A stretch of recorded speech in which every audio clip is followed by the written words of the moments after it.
Hello students, welcome to our channel Richa Bhardwaj exam study. कैसे हैं आप सब? आई होप सब अच्छे होंगे। चलिए बच्चों, आज की न्यू हिंदी की प्रैक्टिस सेट को हम शुरू करते हैं। इन प्रैक्टिस सेट के माध्यम से आपको सभी परीक्षाओं में आपकी हिंदी को कवर करने का पूरा श्रेय मिलेगा, क्योंकि ये जितने भी प्रैक्टिस सेट है सभी को हर परीक्षा को ध्यान में रखते हुए तैयार किया गया है। तो अगर आप इन सभी प्रैक्टिस सेट को कवर कर लेते हैं तो आपको हिंदी को कहीं और से पढ़ने की ज़रूरत नहीं पड़ेगी, चाहे आप कोई भी एग्ज़ाम क्रैक करना चाह रहे हो। चलिए आज की क्लास को हम स्टार्ट करते हैं। पहला क्वेश्चन अपनी स्क्रीन पर आ गया है, पढ़ते हैं क्या कह रहा है। तो देखिएगा, पहले क्वेश्चन में कहा जा रहा है अपरिहार्य का अंग्रेजी पर्याय क्या है। क्या पूछा जा रहा है? तो पूछा जा रहा है अपरिहार्य जो दिया है उसका अंग्रेजी पर्याय क्या है। तो देखिएगा, अपरिहार्य लिखा है। क्या लिखा है? अपरिहार्य को अंग्रेजी में क्या कहते हैं? नेसेसिटी कहते हैं, जस्टिफाइड कहते हैं, अर्जेंट कहते हैं या फिर अनएवॉइडेबल कहते हैं। तो देखिएगा आपका राइट आंसर क्या हो जाएगा। ऑप्शन नंबर ए आपका सही जवाब हो जाएगा। अपरिहार्य को इंग्लिश में क्या कहते हैं? तो नेसेसिटी कहते हैं। इस तरह के क्वेश्चन भी आपके हिंदी के प्रैक्टिस सेट में पूछ लिए जाते हैं।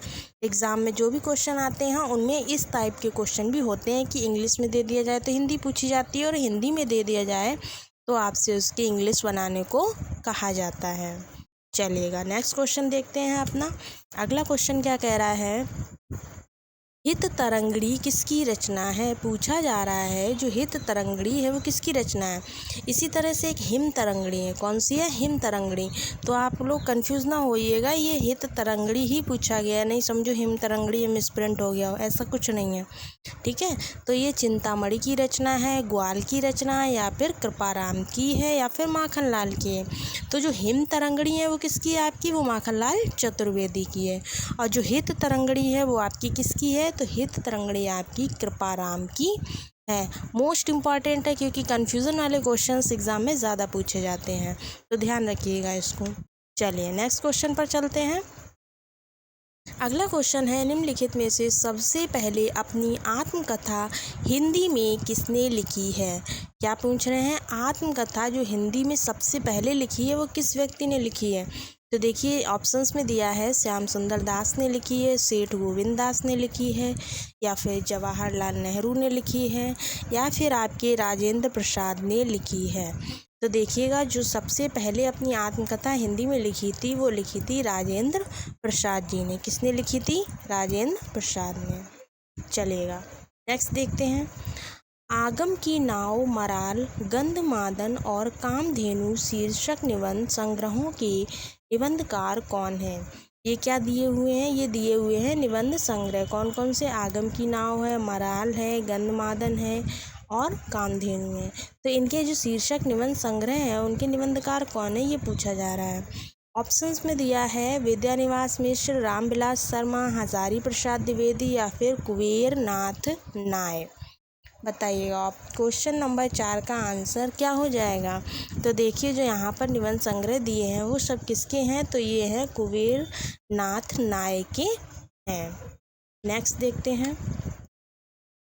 अगला क्वेश्चन है ठंडा लोहा किस साहित्यकार की कृति है। कौन सा? ठंडा लोहा। तो देखिएगा ठंडा लोहा किसकी है? धर्मवीर भारती की है, हरिवंश राय बच्चन की है, जयशंकर प्रसाद की है, या फिर सर्वेश्वर दयाल सक्सेना की है। क्या पूछा जा रहा है? ठंडा लोहा जो है वो किसकी कृति है। तो देखिएगा ठंडा लोहा किसकी है? धर्मवीर भारती की है। चलिएगा नेक्स्ट देखते हैं। अगला क्वेश्चन कह रहा है भारतीय आर्य भाषा परिवार की भाषाओं का मूल स्रोत कौन सी भाषा है। क्या पूछा जा रहा है? पूछा जा रहा है भारतीय आर्य भाषा परिवार की भाषाओं का मूल स्रोत कौन सी भाषा रही है।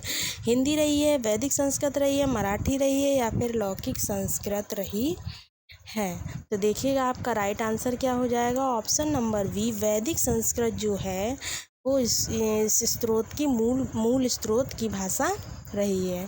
किसकी? आर्य भाषा परिवार की, ठीक है। चलिए नेक्स्ट देखते हैं। हिंदी को भारतीय संविधान में संघ की राजभाषा के रूप में कब मान्यता मिली है। पूछा जा रहा है हिंदी जो है भाषा उसको भारतीय संविधान में संघ की राजभाषा के रूप में कब मान्यता मिली थी।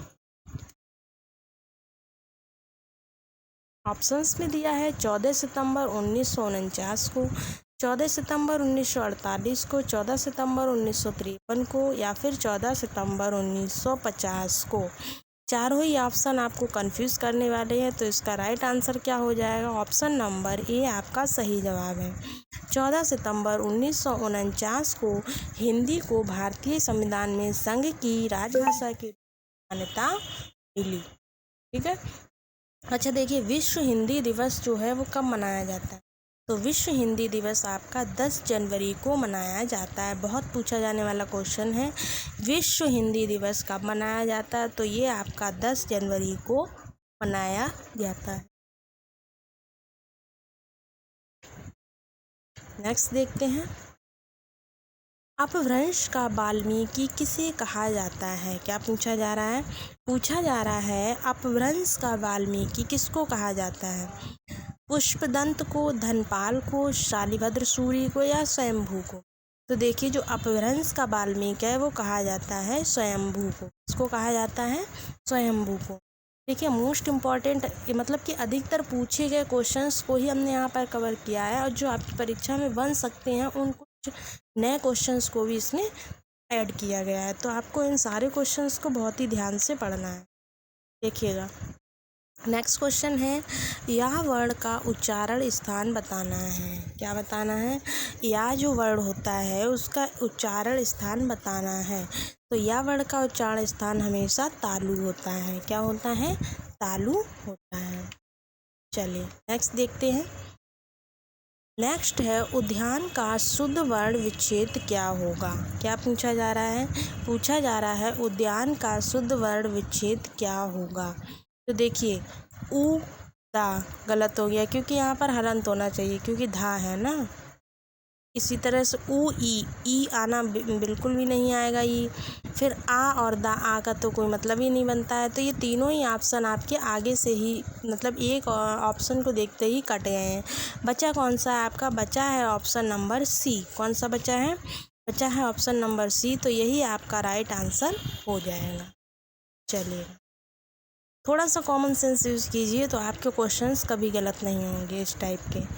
हल्दी शब्द का तत्सम है। क्या बताना है? हल्दी शब्द का तत्सम रूप बताना है। तो हरदी होगा, हरिद्रा होगा, हल्दिका होगा या हरदिका होगा। तो राइट आंसर आपका ऑप्शन नंबर बी हरिद्रा होता है। हल्दी का जो तत्सम रूप होता है वो क्या होता है? हरिद्रा होता है। नेक्स्ट देखते हैं। नेक्स्ट क्वेश्चन कह रहा है, किस वाक्य में विशेषण संबंधी अशुद्धि नहीं है? क्या बताना है? नहीं। देखिए, एग्ज़ाम में सब है पढ़ के जाते हैं ना, तो वही ध्यान रहता है। तो जब भी नहीं दिया हो तो उसको पहले आप सर्कल में ले लीजिए, जिससे कि आपको क्वेश्चन पढ़ते समय बिल्कुल भी ये भूलना नहीं है कि इसमें क्या पूछा जा रहा है। ठीक है। इसमें पूछा जा रहा है, निम्न किस वाक्य में विशेषण संबंधी अशुद्धि नहीं है? ऑप्शंस में क्या दिया है?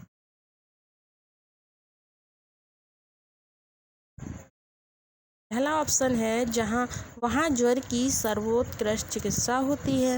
नेक्स्ट दिया है, कहीं से खूब ठंडा बर्फ लाओ। नेक्स्ट है, उसमें एक गोपनीय रहस्य है। नेक्स्ट है, आप जैसा सज्जन कौन होगा? तो बताना क्या है? आपको बताना है जो कि वाक्य बिल्कुल भी अशुद्ध ना हो। तो कौन सा हो जाएगा? डी हो जाएगा, आप जैसा सज्जन कौन होगा। बिल्कुल भी इसमें अशुद्धि नहीं है। ठीक है। चलिए अगला देखते। नेक्स्ट क्वेश्चन है, सूरज निकला और पक्षी बोलने लगे। क्या कह रहा है? सूरज निकला और पक्षी बोलने लगे, वाक्य में कौन सा अव्यय है? क्या बताना है? यहाँ पर अव्यय बताना है। सूरज निकला और पक्षी बोलने लगे, इस वाक्य में कौन सा अव्यय है?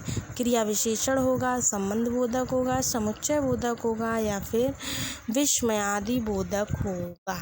तो देखिएगा, इसमें कौन सा हो जाएगा? समुच्चय बोधक आपका राइट आंसर हो जाएगा। नेक्स्ट अगला क्वेश्चन आपका क्या कह रहा है? पढ़िएगा, वधु का बहुवचन रूप होगा। बहुवचन पूछा गया। क्या पूछा गया? बहुवचन। बधुएं होगा, बधुएं होगा, बधुओं होगा या फिर बधुएं होगा, बताइएगा। तो देखिए इसका राइट आंसर आपका हो जाएगा बधू। बधू का बताना है ना। तो हमने हमेशा बताया बहुवचन बनाने में बड़ी मात्रा और एक वचन बनाने में छोटी मात्रा, यानी कि हो जाएगा बधुएं। ऑप्शन नंबर आपका इस क्वेश्चन का डी सही हो जाएगा। चलिएगा नेक्स्ट क्वेश्चन देखते हैं। नहीं ये गलत हो जाएगा बेटा, डी नहीं होगा इसका तो सही होना चाहिए बधुएं, मतलब चंद्र बिंदु आएगी। ठीक है, चलिए नेक्स्ट देखते हैं। तन्मय का सही अर्थ होता है तन्मय। क्या बताना है? तन्मय। तनय होगा, तन्वी होगा, दत्तचित्र होगा या फिर सदृश होगा। तो देखिएगा तन्मय का मतलब होता है दत्तचित्र। क्या होता है? दत्तचित्र। नेक्स्ट है क्षुधा। क्षुधा शब्द का विलोम होगा। क्या पूछा गया है? क्षुधा शब्द का विलोम पूछा जा रहा है। ऑप्शंस में दिया है तृण होगा, तृष्ण होगा, तृप्त होगा या फिर मृग तृष्णा होगा। तो देखिएगा चारों में से सही जवाब आपका हो जाएगा ऑप्शन नंबर सी, तृप्त इसका राइट आंसर। चलिए नेक्स्ट देखते हैं। उद्धत का विलोम शब्द क्या होगा? उद्धत। विनीत होगा, सौम्य होगा, उत्तम होगा या फिर कोमल होगा। इसका पूछा जा रहा है उद्धत का।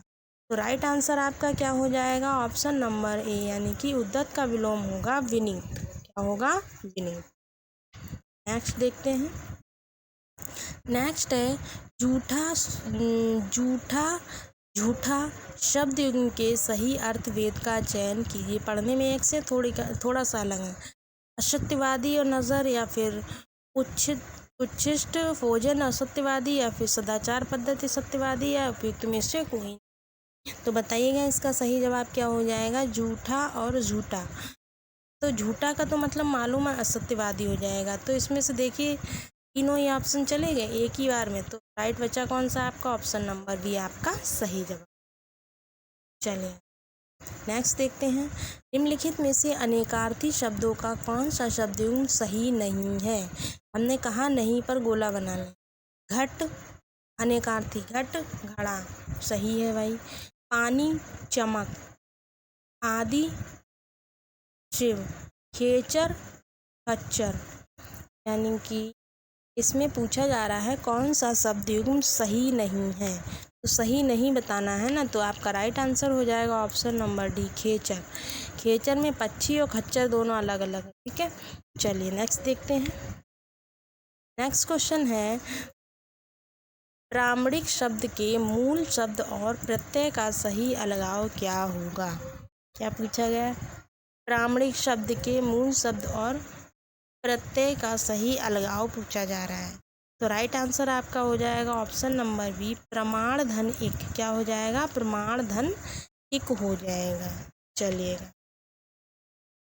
चलिए बच्चों आज के प्रैक्टिस सेट को यहीं पर ख़त्म करते हैं। और अगर आपने अभी तक चैनल को सब्सक्राइब नहीं किया है, चैनल पर नए हैं तो चैनल को लाइक करें, सब्सक्राइब करें और शेयर करें। वीडियो को अधिक से अधिक शेयर करें जिससे कि जो भी एग्ज़ाम की तैयारी कर रहे हैं उन सभी को इसका लाभ मिल सके। चलिए मिलते हैं आपसे नेक्स्ट वीडियो में, तब तक के लिए धन्यवाद।